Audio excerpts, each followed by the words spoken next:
Ken at Capital Advantage Tutoring. And this is the thing that confuses a lot of people. This is more of a Series 65, 66 question, but it's the per Stirpes versus per capita. And I did a video a long time ago. I was at a baseball field and I did it right. But then I kept watching it and going, wait, I'm wrong. I see one place where I'm right, one place where I'm wrong. And then I finally figured out why I thought I was wrong. I wasn't. I was sort of wrong. I wasn't totally wrong. I was a little bit wrong. So I'm going to go through it now and explain per Stirpes, per capita. Okay, so let's start with per Stirpes. Per Stirpes is by the branch, okay? So that means you have 3 children, each is a branch. If you die, they all get the money, even if they pre-die you. So what happens is, pre-die, that's a pre-deceased, right? So you have 3 children, they're each going to get a third of the estate per Stirpes. If 2 of them die, so this is a great example. So one's left, that one live gets 1/3 of the estate. Then the other third, so you look over here, D, they died first. They have 1 child, they get 1/3. They get, so each get the branch, each branch is getting a third. Let's look at B now. So B died first and they have 2 children. So they each get 1/6, which add them together, that's a third. So they still get a third, but each child will get an equal amount as their siblings. So that's per Stirpes. Okay, so again, per Stirpes is by the branch. Even if someone dies ahead of you, one of your descendants dies first, their branch will still get the money, the moolah. Okay, so again, if the person dies, B dies, their children will each split the estate equally. That's per Stirpes. Now let's walk into per capita. Now, per capita, this is where I was right and wrong at the same time. I only did the one version of per capita, not the other. So you can list per capita. Per capita is per head. So it's per head. So it's basically going to go to people that are alive. So if you set up per capita as to my children, you say per capita to my children, then only the living children get the money. So Alan, Beth, and Claude are your descendants. You're supposed to get a third each or a third each.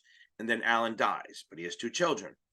Under per capita, to my children, Alan's kids are fucked. They get nothing. Okay, that's the thing. So then what happens is Beth and Claude get their balance. They get half each. That's per capita to my children. So that means only the living children get the money. If somebody dies first, everyone's screwed. I still think that's the best way if you're going to do a business.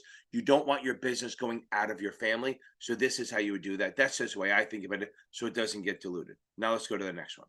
Okay, so this is per capita to my descendants. That means all living descendants will get the money. So this means that everyone who's alive will get a piece of it. So if there's, so again, you have Alan, Beth, and Claude, or fucking Alan. Alan dies again. Okay, so Alan dies first before you do. So his children will each, so then what they'll do is they'll split everything between all of them. Claude will get a quarter, Beth will get a quarter, and each of Alan's children will get a quarter of inheritance. It's not based on your level of where you are in the relationship. It's literally to all my descendants. Everyone gets the same percentage. Okay, so the first 2 are the normal ones where you, and per capita, you have to be alive to inherit. And on the per Stirpes, it's by the branch where everyone inherits, even if their parents died before the main person with the moolah. In this one, you can choose different ways where you can say, I want all my descendants per capita. You would name the children in the will, and then they would each get a fourth or whatever. On the test, it'll usually be the first 2, okay? On the test, per Stirpes means everyone who's ever in the branch gets money. And in per capita, only alive children will get the money, and then the other ones are screwed. So for the most part, let me go back to that. On this exam, per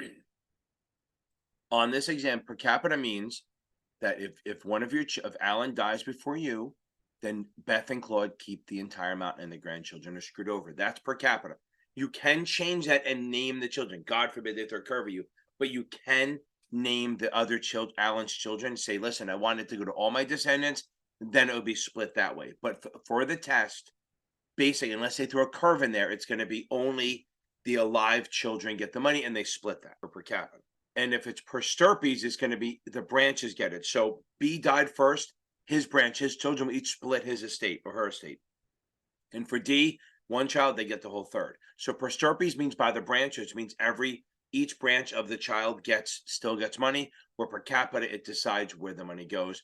And it's only to the alive people. That helps a little bit. I hope I didn't make it worse. I had to build on it because I kept doing it. And when I did the video before, I kept saying, wait, I'm seeing different answers. So I've checked 5 or 6 different law sites, and they all come down to pretty much the variation of this. So it sounds complicated because some people have different attitudes on it. So again, per Stirpes, Every branch gets the money. Per capita, only the live people get the money. Quick and dirty. Okay, thanks a lot. I hope it didn't make it worse.